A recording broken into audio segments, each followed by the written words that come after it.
General Parvez Musharraf ने 12 अक्टूबर 1999 को इक़्तिदार पर शब खून मारकर कब्जा किया। मुस्लिम लीग नून के रहनुमा सैयद जफर अली शाह ने इस गैर आईनी इक़दाम को सुप्रीम कोर्ट में चैलेंज किया तो जनरल मुशर्रफ ने आला अदालतों के जजेस के लिए ज़ाती वफादारी का हल्फनामा, जिसे उर्फ़े आम में PCO भी कहा जाता है, जारी कर दिया। इस वक्त के चीफ जस्टिस सईदुज़्ज़मा सिद्दीकी समेत बहुत से जजों ने यह हल्फ उठाने से इनकार कर दिया।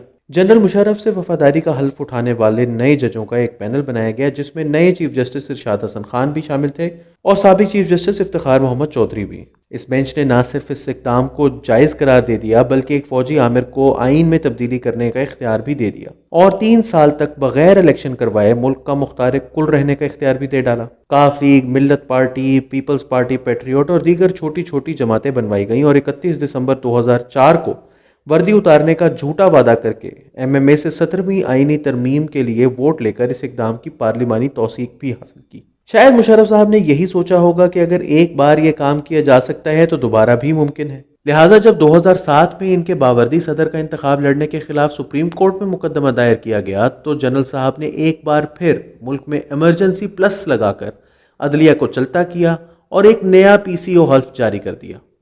तनकीद के खौफ से मीडिया पर भी पाबंदी आयद कर दी गई।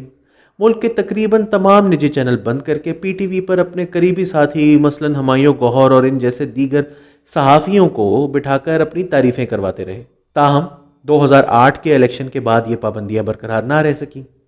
सिविलियन हुकूमत ने मुआवजे की धमकी दी तो रिटायर्ड जनरल साहब पाकिस्तान का खुदा हाफिज कहकर घर चले गए। पार्लियामेंट से इस आइन से संगीन गद्दारी की तौसीक नहीं हो सकी। 2013 में मुस्लिम लीग नवाज की हुकूमत ने ऐलान किया कि वो जनरल मुशर्रफ के खिलाफ संगीन गद्दारी के मुकदमे को मंतकी अंजाम तक पहुंचाएगी।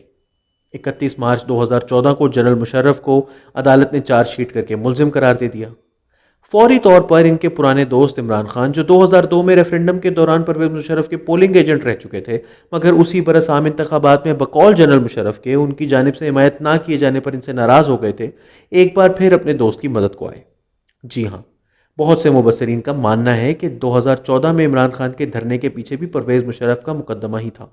इस बात की दलील ये भी है कि परवेज मुशर्रफ के मुल्जिम करार दिए जाने से सिर्फ 4 दिन कबल ही नवाज शरीफ साहब इमरान खान के घर गए और इमरान खान साहब ने तालिबान से मुज़ाकरात के फैसले पर इनकी तारीफ भी की थी।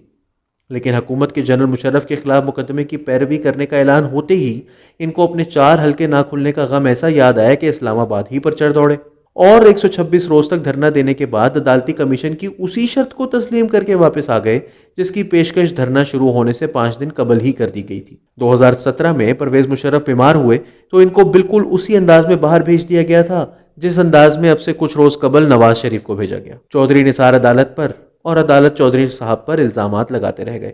जनरल मुशर्रफ और इनके हामियों का कहना है कि आर्टिकल 6 के तहत कार्रवाई तो बचा, लेकिन इसमें इन तमाम लोगों का भी ट्रायल होना चाहिए जिन्होंने जनरल परवेज मुशर्रफ के इस फैसले में मुआवनत की, क्योंकि आइन की शिक नंबर 6 इस हवाले से बहुत वाज़ेह है। इसमें मुआवनीन और मददगार लोगों का खुसूसी तौर पर जिक्र किया गया है। यह भी सच है कि जनरल मुशर्रफ ने यह फैसला अकेले तो नहीं किया होगा और सितम ज़रीफ़ी की यह बात भी है कि मुस्लिम लीग नवाज के लीडर जाहिद हामिद उस वक्त मुशर्रफ के वज़ीर कानून भी थे। साबिक वज़ीर आज़म नवाज शरीफ ने यह तारीख साज कदम तो उठाया, लेकिन इनकी कानूनी टीम मावनीन वाला मामला गोल कर गई। ये भी याद रहे कि नवाज शरीफ के बहुत से करीबी साथियों ने उनको मशवरा दिया था कि वो जनरल मुशर्रफ के खिलाफ मुकदमे की पैरवी से गुरेज करें। हत्ता कि इंसानी हकूक की मायनाज वकील आसमा जहांगीर ने भी ऑन रिकॉर्ड नवाज शरीफ को ऐसा करने से मना किया था, क्योंकि इससे एस्टेब्लिशमेंट का रद्द-ए-अमल यकीनी था। और यही हुआ। 2014 के बाद नवाज शरीफ और एस्टेब्लिशमेंट के दरमियान ताल्लुकात इतने बिगड़े कि बिगड़ते बिगड़ते बिल आखिर 2017 में इनको अदालती फैसलों की आड़ में फारिग कर दिया गया। शायद यही वजह है कि वज़ीर आज़म इमरान खान और इनकी डोलती हुई हुकूमत इस तरह का कोई रिस्क नहीं लेना चाहेंगे। मजीद ये कि जनरल मुशर्रफ की काबीना के आधे से ज़्यादा अरकान इमरान खान की टीम का हिस्सा हैं और शो में ये किस्मत कि मुशर्रफ साहब के ज़ाती वकील इस वक्त वज़ीर कानून के ओहदे पर विराजमान है। दर हकीकत इमरान खान हुकूमत जनरल मुशर्रफ के दौर का एक तसलसल है और इसमें कोई अचंभे की बात नहीं होनी चाहिए कि खुद सिविलियन काबीना के अंदर भी वो अफराद शामिल हैं जो जनरल मुशर्रफ के खिलाफ मुकदमे को मंतकी अंजाम तक पहुंचाने के हक में नहीं होंगे। शायद इसी वजह से हुकूमत में आने के बाद तहरीक इंसाफ ने जनरल मुशर्रफ मुकदमे की पैरवी में इंतहाई गैर संजीदगी का मुजाहरा किया। मुख्तलिफ मौके पर वज़रा ये भी कहते दिखाई दिए कि हुकूमत परवेज मुशर्रफ के मामले से दूर रहना चाहती है।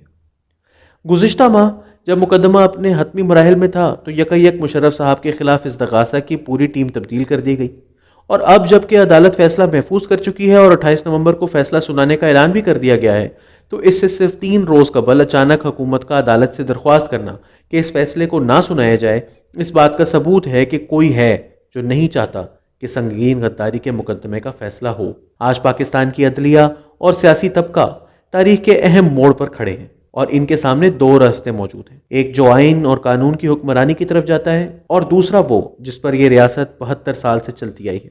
سوال یہ ہے کہ تاریخ خود کو دہرائے گی یا ایک نئی تاریخ رقم ہونے جا رہی ہے؟